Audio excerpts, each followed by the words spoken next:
It's the most wonderful time of the year. The NBA playoffs are just around the corner. They start in just a few days. But since Tuesday, the playing game's been going on. The Lakers locked up the 7th seed after they had beat the Timberwolves on Tuesday. But I ain't see nobody expecting the Lakers to lose that game, especially with the losses that the Timberwolves done had. They was missing Josh McDaniels because he decided to punch on walls. They was missing Rudy Gobert because he was decided to punch on players. And they was missing Naz Reid due to injury because he had fractured his wrist. The game that surprised a lot of people was the matchup of the Heat versus the Hawks. That's because before the start of the game, a lot of fans expected the Hawks to take the L. But when the game started, the fans was like this.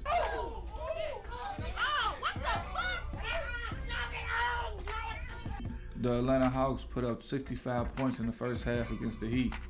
But the Heat did fight back in the second half. Like you had Tyler Hero, he came out strong. He finished the game with 26. Kyle Lowry finished the game with 33. And Jimmy Butler finished the game with 21. And Bam Adebayo turned into... He's a phantom. Yeah, in the second half, Bam Adebayo turned into Danny Phantom. He only had took 5 shots. And I ain't even see him take them 5 shots, but it's on the stat sheet that he took 5 shots in the second half. He ain't gonna be able to do that. He should have been on his Broly and just been dominating them down low. He should have been eating out there. But I feel like he do this every time the playoffs come around. And the other playing games were interesting too. Let's take a look at the Thunder and the Pelicans. Really, the Thunder should have been expected to win because the Pelicans was missing Jose Alvarado, Larry Nance Jr., and Zion Williamson. So I ain't expect much out of this game. But I didn't expect for them to let Dort look like he was an all-star. He finished the game with 27 points. I felt like every time Willie Green called the timeout, he was saying this. Y'all got this nigga cooking? I wasn't expecting CJ McCullough to turn into Space Ghost. The stat sheet said he played 40 minutes, but I barely noticed he was out there. His own teammates was looking at him from the bench like, Yo, nah, P.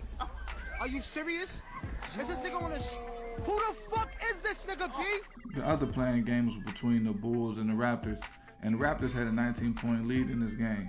And the Bulls ended up coming back behind Zach LaVine's 39 points and winning the game.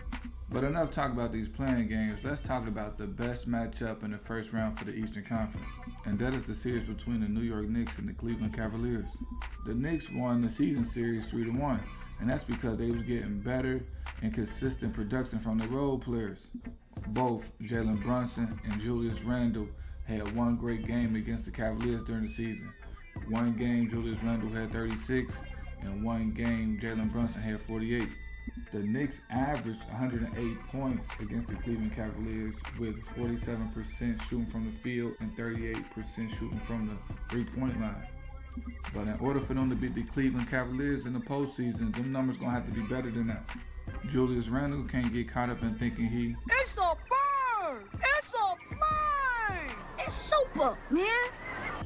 he can't get caught up in trying to play hero basketball. Jalen Brunson averaged 25 points against the Cavaliers during the regular season, and I don't see nothing changing with that at all. RJ Barrett and Emmanuel Quickley, they actually had some solid performances against the Cavaliers too. RJ Barrett averaged 15 points against them, and Emmanuel Quickley had averaged 10 points. But in the postseason, those averages are going to have to come up. RJ Barrett going to have to put up 20 a game, and Quickley going to have to put up 15 a game. And the X factor for the Knicks is Josh Hart.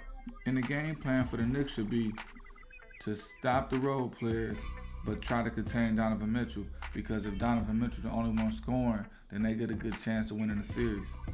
During the regular season, Donovan Mitchell averaged 31 points against the Knicks, but the only game that they won, he put up numbers, and at the same time, the role players supported him too on the offensive side. The game the Cavs won, Donovan Mitchell had 38 points on 12 for 20 shooting, and 8 from 13 from the 3-point line. And he also added in there 12 assists. Kevin Love, who's no longer with the Cavaliers no more, but he added 29 points. And then Dean Wade, Yo, who the fuck is this nigga? he also added in 22 points. Darius Garland, he averaged 22 points against the Knicks during the regular season, but he gonna have to do more than that in the postseason. And then they're gonna have to need big contribution from Evan Mobley and Jared Allen. They're gonna have to play big down in the post. But then the X factor for the Cleveland Cavaliers is Isaac Okoro. And the game plan for the Cavaliers should be to shrink the floor, send double teams at Julius Randle to try to force turnovers, and just to play within themselves and to stay balanced. In the comments below, let me know who y'all got winning this series and the reason why. Until next time, let's roll.